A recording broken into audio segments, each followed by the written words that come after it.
back, and today, my favorite type of video, man, we got a Dynasty Rookie Mock Draft, boys. We're going 2 full rounds. We got the new big board, new and improved. We got some ranking videos coming out. Please, smash the subscribe button, man, and I'll keep churning out the great football content for all you boys to see. Smash the like button, and we're on the clock, man, the 1 of 1. Now, I'll talk about it as if it's a PPR, 1 QB type league, double flex, that's fine. Now, I'm also going to give some advice throughout where I'll probably say if it's super flex, I'd see this happening. But listen, man, we're on the clock, the 1 of 1, only one guy. Listen, if your league mates don't take Ashton Jenny at the 101, then you will, boot them out the league. Actually, don't boot them out the league. Invite their friends, because if you're competing against them, you're going to win. Ashton Jenny at the 101 is a no-brainer. He had 1,900 total yards as a sophomore. He had 600 receiving yards that sophomore season as well. Following up, junior year, 2,600 rushing yards. Yes, he only had 138 receiving yards, but he had 2,700 total yards from scrimmage, and he showed that he can be a receiver for PPR leagues in his previous season to this massive rushing season. I'm all in on Jenny, man. And he's probably going to go to the Cowboys, although in a lot of mock drafts, he's going top 10 now. So who knows when he's going to get drafted, but it's looking like a bright future for this guy, and whoever gets him, steal the draft. Trade the franchise, man. Get Ashton Jenny on your team. Now, 102. This is where things get a little tricky. I know my big board has a Marion Hampton ranked at the 2, but really, I'm going best receiver, I think. In mock drafts, a lot of variety. I know he's a number 2 on my big board. We'll talk about it in a sec. Ted McMillan at the number 2 just makes sense to me. In college, he had back-to-back seasons that he was consistent in 2023 and 2024. In 23, he had 90 receptions, 1,400 receiving yards, 10 touchdowns. I like it. 24, he had 84 receptions, basically the same, 1,300 receiving yards, basically the same, and 8 touchdowns, pretty close. So he's shown consistency. He's shown he can be a red zone threat. He is 6'5", 212 pounds, and he's going to get top 10 draft capital in the actual NFL draft. At the 102, you're going to get a guy where he can be at least a flex player in his rookie season. I like it. Now, 103. Really, you have a lot of options right here, but for me, it's a no-brainer choice. It's a Marion Hampton. Now, even if you're in a super flex league, if you're a super flex league and you're a QB needy team, really, I don't care. You're not taking quarterback 101, 102. I wouldn't. Now, the 103, that's where I'd start maybe taking quarterback if you're not high on Hampton. But I don't know, man. I am high on Marion Hampton. He had 1,500 rushing yards in 2023 with 15 touchdowns, followed by 1,700 rushing yards and 15 touchdowns the following season in 2024. He also went from 200 receiving yards to 400 receiving yards. So wham, bam, thank you, man. The PPR receiving option is there. At the 103, I really like him. I think him and Jenny are the 2 S-tier players, Jenny obviously being S+. Now, the 104. The 104, I really don't care what you do here. The 104, super flex. I don't mind Cam Ward. I don't mind Shedeur Sanders. Personally, you're not going to get the rushing upside. They're going to be pocket passers. You know what you get. But, if you're a quarterback needy team, I don't mind it. They're going to be starters. Now it really just comes down to positional as well as landing spots. I think Judkins might be, in a lot of mock drafts, he is the next running back off of the board after Jenny, after Hampton, higher draft capital. At the 104, it's aggressive, and you really kind of got to like the prospect. He had a 1,600 rushing yard season his freshman year, and then ever since then, he's kind of been the 1A, 1B. He's been splitting the backfield, but he's had 1,000 rushing yards every season. He's had 15-plus touchdowns every single season, and he's a sneaky receiving option. He had 22 receptions, 160 receiving yards, and we saw the efficiency on display in the college football playoffs. I don't mind him at the 104. Now, 105, I really, you can go either running back, but Luther Burden, he's been rising up my draft board. He had a really solid 2023, 1,200 receiving yards, 86 receptions, and 9 touchdowns. Now, beyond that, it's been concerning. 5-star recruit, a lot of hype coming out of high school, but he never really clicked besides that 2023 year. 2024 was a down year for the entire offense. He did have 60 catches, 700 yards. He's 5'11", 208. Wait to see how he performs in the combine. If he has a good combine, then the 105 is justifiable. Also, he's going to get round 1 capital, so I think that's going to boost his stock a little bit too. I don't mind him right here. The 106, I know I have Caleb Johnson there, man, but it's tempting. It's tempting to do something a little crazy. I wouldn't mind Igbuka. I wouldn't mind Tyler Warren. I'm actually going to go with Travion Henderson over Caleb Johnson. I just think that Travion Henderson, the power type, running back, I think he's going to find a spot somewhere immediately as a third down running back.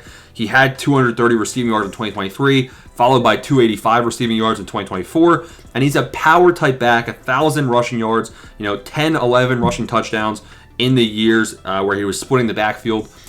Wherever he ends up, he's going to get a chance on third down, one opportunity away from being that starting lead running back. The 106, I don't mind it. Now, Caleb Johnson's going to fall a little bit because at 107, I'm not letting Tyler Warren go past the 107. This guy, 1,200 receiving yards, 104 receptions, and eight receiving touchdowns.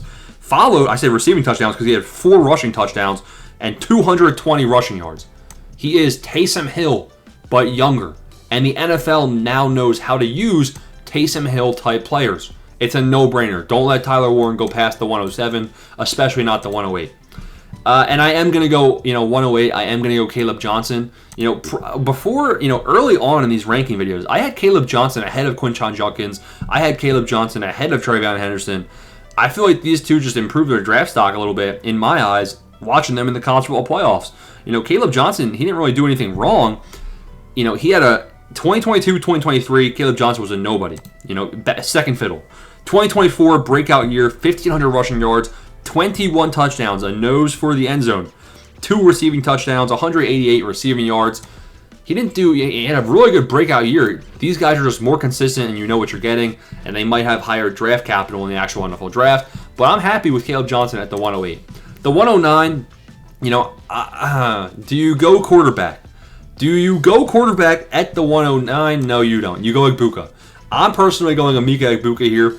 The reason being, he went back for his senior year to go after the national championship, and he did it. He got 70 receptions, 900 receiving yards, 10 touchdowns. Now, yes, Jeremiah Love, whatever his name is, yes, he was kind of second fiddle. Yes, he kind of, but still, as that second fiddle, he had 1,000 receiving yard season if you include the playoffs. And I'm going to be happy because he's going to get first-round draft capital. A team is going to put him immediately in as the wide receiver 2 in their offense, and he'll have plays, he'll have targets, and he's going to have an immediate impact on your fantasy squad. 110, I'm going Cam Ward, and the 111, I'm going Shedeur Sanders. The 2 quarterbacks go off the board right here, wham, bam, 1-2. Now, I'm actually not excited about either of these prospects. I'm more excited about Cam Ward. The reason being, they're pocket passers. The rushing upside is not there with either of them. We know they're not going to scramble. Shedeur Sanders might have a higher ceiling. Cam Ward is definitely more refined coming out.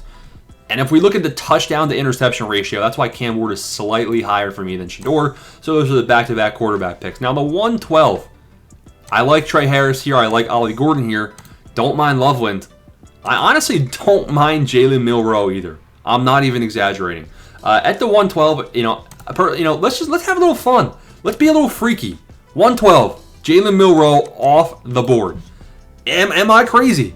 I don't know if I'm crazy, boys, but the reason being, he's trash at passing. We know that. 2023, he had 2,800 passing yards, 23 passing touchdowns, 6 interceptions. It's not terrible, but it's not good. 2024, bad. 2,800 passing yards again, only 16 touchdowns and 11 interceptions. That is trash. But did I mention the rushing yards? In 2023, he had 500 rushing yards. In 2024, he had 750 rushing yards and 20 rushing touchdowns. That's right, he had 20 rushing touchdowns. That is wild, boys.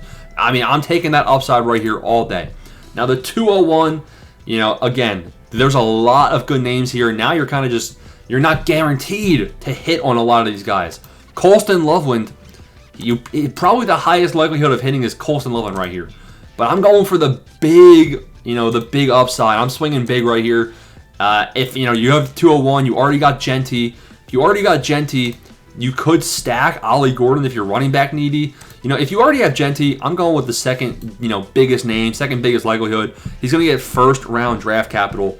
Now, this guy dealing with shoulder injuries his final year, dealing with an undisclosed injury his final year. He had 700 reception yards almost in 2023, and then he blamed the quarterback and his injuries. He didn't, but people blame the quarterback, the trash offense, for his down season in 2024. Look to see how he plays in the combine. Look to see how he performs in the combine, his athletic score. He could rise slightly. I just think that Loveland at the 201, if you have Jenny and Loveland, you have a solid first 2 rounds of the draft. Now, 202, we already went McMillan right here. I'm going to actually pair up Ollie Gordon Trey Harris, a bit of a faller, but I am higher on him than a lot of other people.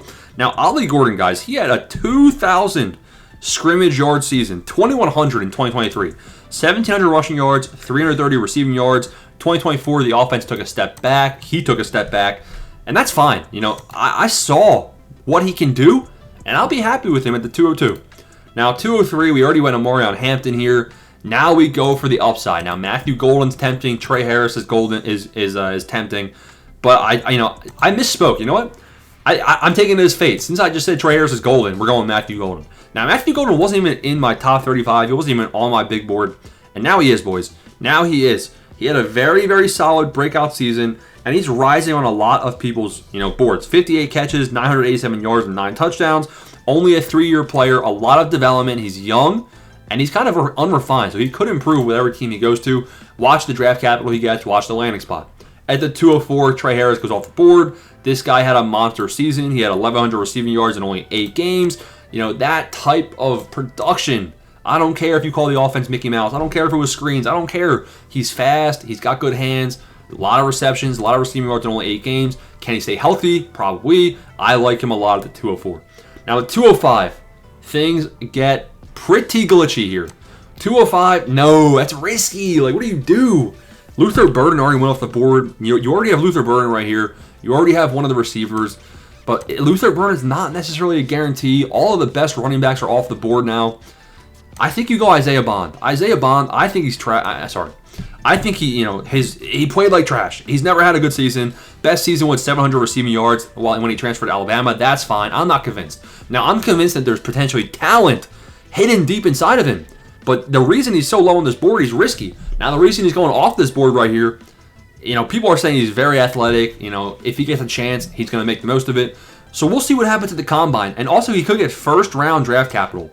Now, I think he's probably going to be a second-round draft capital in the actual NFL draft, but I like him right here. If you have Isaiah Bond and Luther Burden, you're bound to hit on one of them. One of them's going to be a solid flex player moving forward for your team. At the 206, what do you do? What do you do? People have Alik Iomana very high. People have Jalen. I don't know. That's really it, man. Alik Iomana.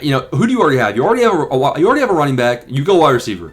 Alik Iomana, I don't mind him going off the board right here.